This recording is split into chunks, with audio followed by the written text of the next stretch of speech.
ഡിസ്ട്രിക്റ്റിൽ നിന്ന് ഒരു 55 കിലോമീറ്റർ നമ്മൾ കന്യാകുമാരി പോകുന്ന റൂട്ടിലാണ് ഈ തൃപ്പരപ്പ് വാട്ടർഫോൾസ് വരുന്നത്.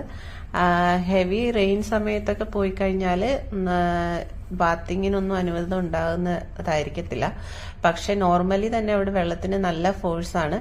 ഡാമും ടെമ്പിളും ഒക്കെ ചേർന്നിട്ടൊരു സ്ഥലമാണ്. കാണാൻ നല്ല ഭംഗിയാണ്. പ്രത്യേകിച്ച് ആ വെള്ളച്ചാട്ടം കാണാൻ നല്ല ഭംഗിയാണ്. കാരണം വളരെ ഫോഴ്സിലാണ് വെള്ളം വരുന്നത്. നമുക്ക് കണ്ടാൽ തന്നെ അറിയാൻ പറ്റും. അലൗഡാണ് ബാത്തിങ് ഒക്കെ. കണ്ടിരിക്കേണ്ട നല്ല സ്ഥലങ്ങളിൽ ഒന്നാണ്. നമ്മൾ തമിഴ്നാട് കുലശേഖരവും കന്യാകുമാരി ഇതിൻ്റെ ഇടയ്ക്കാണ് ഇത് വരുന്നത്. കോടയാർ റിവറിൽ നിന്നാണ് ഈ വെള്ളച്ചാട്ടത്തിൻ്റെ സ്റ്റാർട്ടിംഗ് എന്ന് പറയുന്നത്. അത്യാവശ്യം നല്ല രീതിയിൽ കണ്ടിരിക്കാൻ പറ്റിയ സ്ഥലമാണ്.